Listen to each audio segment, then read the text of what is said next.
अब अपने बात करते हैं एनो मोलिक्यूल, एनो अणु।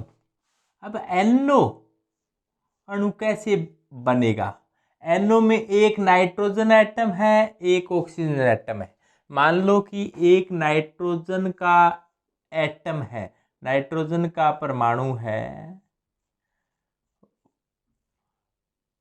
वो मिला है, और एक क्या है, ऑक्सीजन का जो परमाणु है वो मिला है।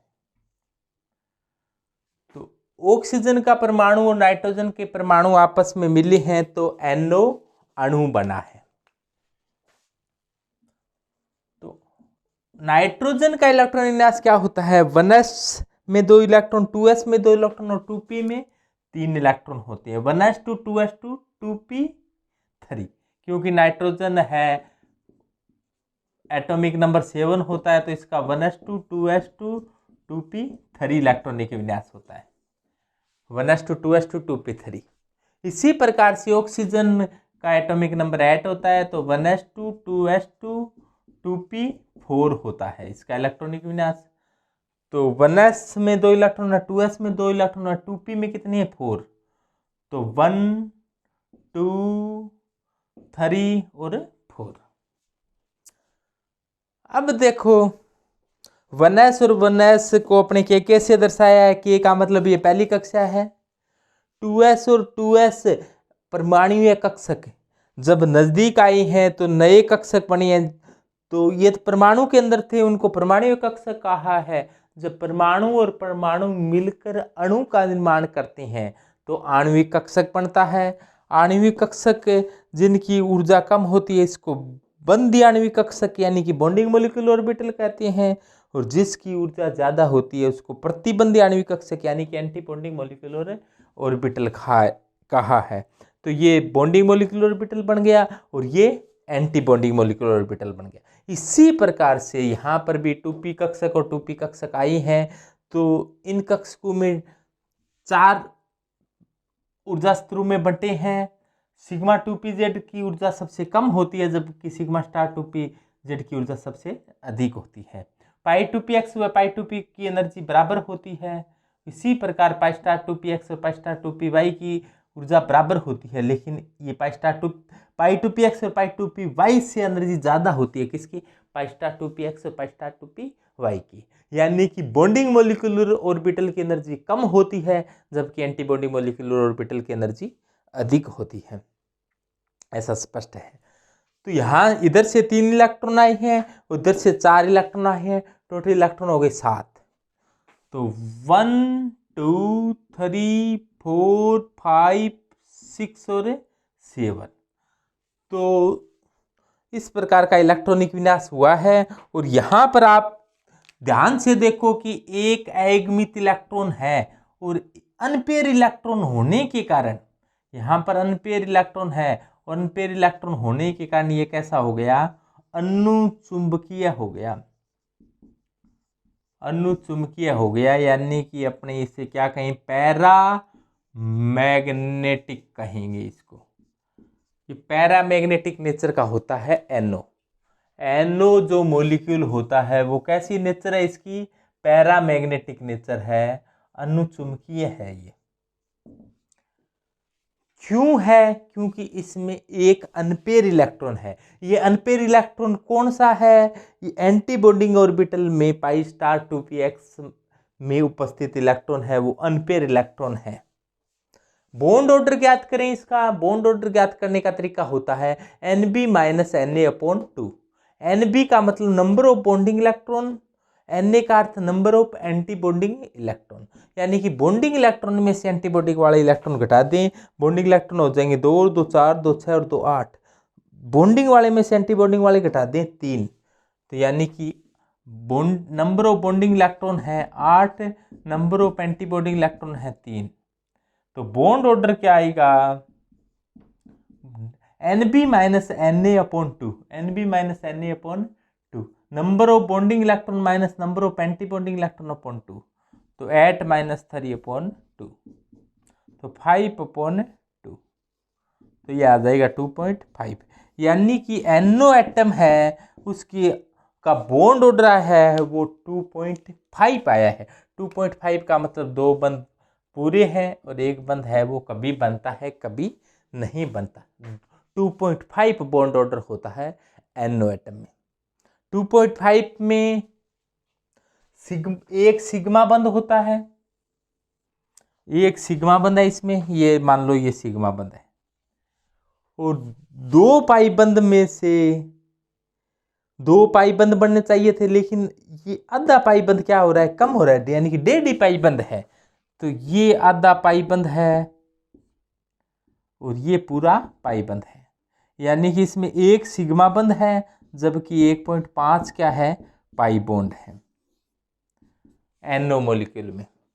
यानी कि NO मॉलिक्यूल में सिग्मा बंध तो पूरा है लेकिन पाई बॉन्ड में दिक्कत है, पाई बॉन्ड है वो 1.5 पाई बंध है। इलेक्ट्रॉनिक विन्यास की बात करें तो पहले के सिग्मा 2s में 2 इलेक्ट्रॉन है, सिग्मा स्टार 2s में 2 इलेक्ट्रॉन, के सिग्मा 2s में 2 इलेक्ट्रॉन है, सिग्मा स्टार 2s में 2 इलेक्ट्रॉन है। उसके बाद में क्या है, सिग्मा 2pz में 2 इलेक्ट्रॉन है। उसके बाद में क्या है, पाई 2px और पाई 2py में 2 इलेक्ट्रॉन है। तो पाई 2px में भी 2 है और पाई 2py में भी क्या है, 2 इलेक्ट्रॉन है। उसके बाद में इसको आप इस प्रकार से भी लिख सकते हो कि पाई 2px में 2 इलेक्ट्रॉन है और पाई 2py में भी क्या है, 2 इलेक्ट्रॉन है, और इनकी एनर्जी बराबर है तो बराबर का निशान लगा दिया। ऊपर जाने पर एनर्जी बढ़ रही है। इसके बाद में देखो पाई स्टार 2px और पाई स्टार 2py, लेकिन इसमें एक में एक इलेक्ट्रॉन है, पाई स्टार 2px में एक इलेक्ट्रॉन है लेकिन पाई स्टार 2py में कोई इलेक्ट्रॉन नहीं है, और सिग्मा 2pz में भी कोई इलेक्ट्रॉन नहीं है। तो ये इलेक्ट्रॉनिक विन्यास हो जाएगा। ऊपर जाने पर एनर्जी बढ़ रही है तो देखो इससे एनर्जी इसकी ज़्यादा है, के से सिग्मा 2s की एनर्जी ज़्यादा है, तो एनर्जी ज़्यादा है तो ये निशान लगा दिया कि इधर जाने पर एनर्जी बढ़ रही है। इसकी एनर्जी फिर और बढ़ गई, फिर इनकी एनर्जी ज़्यादा है लेकिन इनकी एनर्जी क्या है, बराबर है। फिर इसकी एनर्जी बराबर है लेकिन इनसे ज़्यादा है, तो इस ऊपर जाने पर एनर्जी है वो बढ़ रही है। बॉन्ड ऑर्डर आ गया, NO चुंबकीय है प्रति चुंबकीय है, तो आप इस प्रकार से आराम से बता सकते हो।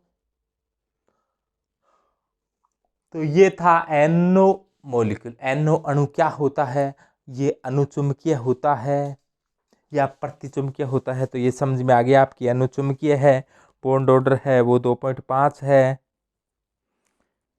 तो ये बात थी कि NO मॉलिक्यूल के लिए MOT क्या होगी। तो NO मॉलिक्यूल के लिए MOT आपके ध्यान में आ गई है। इसके बाद में एक ऐसा ही मॉलिक्यूल और होता है CO मॉलिक्यूल। तो CO मॉलिक्यूल यानी कि NO की जगह CO की बात करें अपने, CO मॉलिक्यूल में क्या होता है, एक कार्बन एटम होगा एक तरफ पे और एक तरफ क्या होगा, ऑक्सीजन एटम होगा। अब इसमें क्या होता है, इसमें ये दिक्कत होती है कि ये सिग्मा 2s वाला इलेक्ट्रॉन है, इसकी एनर्जी क्या हो जाती है, इसमें बढ़ जाती है, ये यहां आ जाता है, यहां पर आ जाएगा ये सिग्मा 2s और सिग्मा स्टार 2s वाले की, सिग्मा स्टार 2s है, इसकी एनर्जी क्या हो जाती है, बढ़ जाती है। और कोई खास बात होती नहीं इसमें। तो इसमें देखो कार्बन का इलेक्ट्रॉन निराश होगा 1s 2 2s2 और 2p2, क्योंकि कार्बन का इलेक्ट्रॉनिक, कार्बन का एटॉमिक नंबर होता है 6, तो यहां पर क्या आएगा 2। इसी प्रकार से ऑक्सीजन का इलेक्ट्रॉन विन्यास तो यही रहेगा।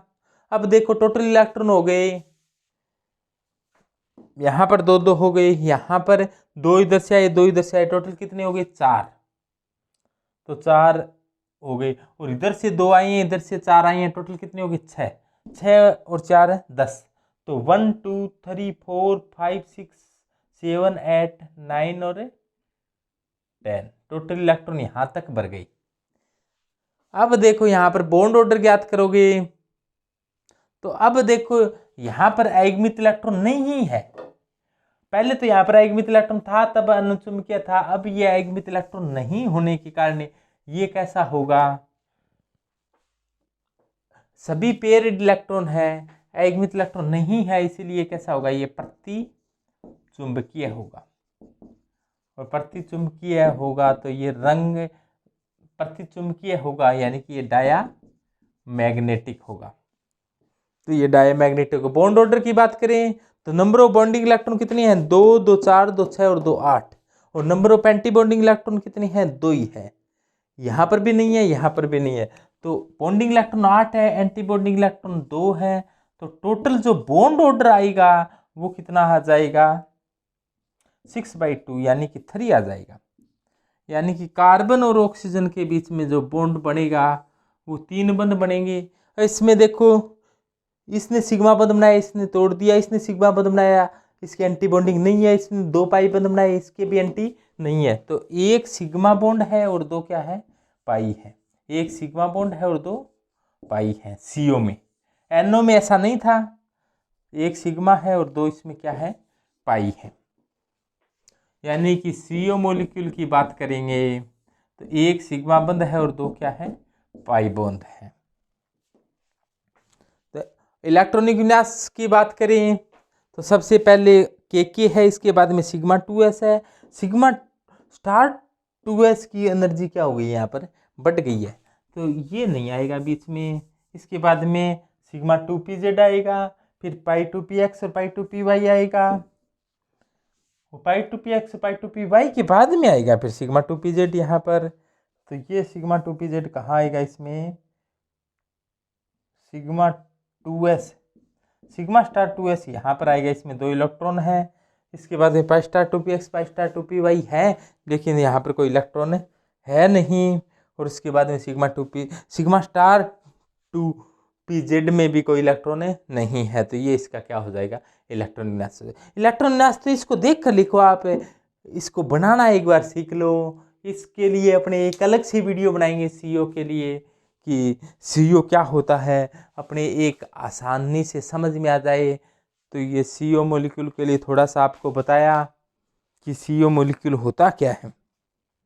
तो सीओ में बस एक ही ध्यान रखना है कि जो सिग्मा स्टार 2s कक्षक था वो पाई 2px व पाई 2py से क्या हो गया, अधिक एनर्जी का हो गया। तो सिग्मा 2s है, तो सिग्मा स्टार 2s यहाँ आना चाहिए था, यहाँ आना चाहिए था, वो कहाँ चला गया है। इसकी एनर्जी क्या हो गई है, पाई 2px व पाई 2py से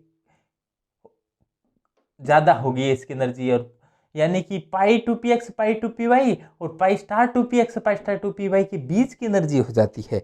यानी पाई 2px व पाई 2py और pi star 2px pi star 2py के बीच में कौन आ जाता है, सिग्मा स्टार 2s आ जाता है।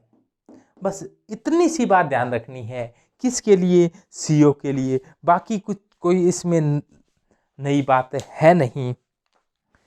तो इसके लिए एक ही लाइन है, वो याद कर लो, लिख लो, ध्यान रखो इस बात का कि सीओ मॉलिक्यूल में सिग्मा स्टार 2s कक्षक की एनर्जी पाई 2px व पाई 2py से अधिक हो जाती है।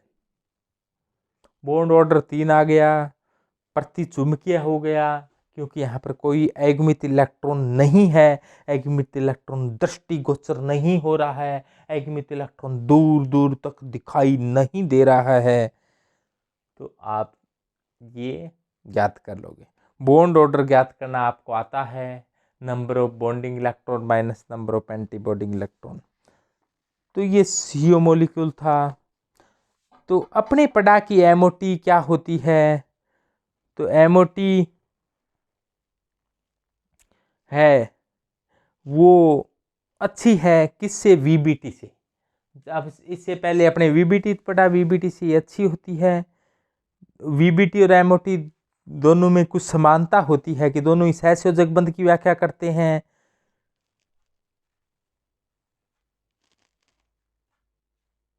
और दोनों ये बताते हैं कि सहसंयोजक बंध दिशात्मक होते हैं। लेकिन वीबीटी की तुलना में एमओटी है वो ज़्यादा सही व्याख्या करती है। एमओटी ऑक्सीजन की अनुचुंबकीय प्रवृत्ति को भी समझा देती है।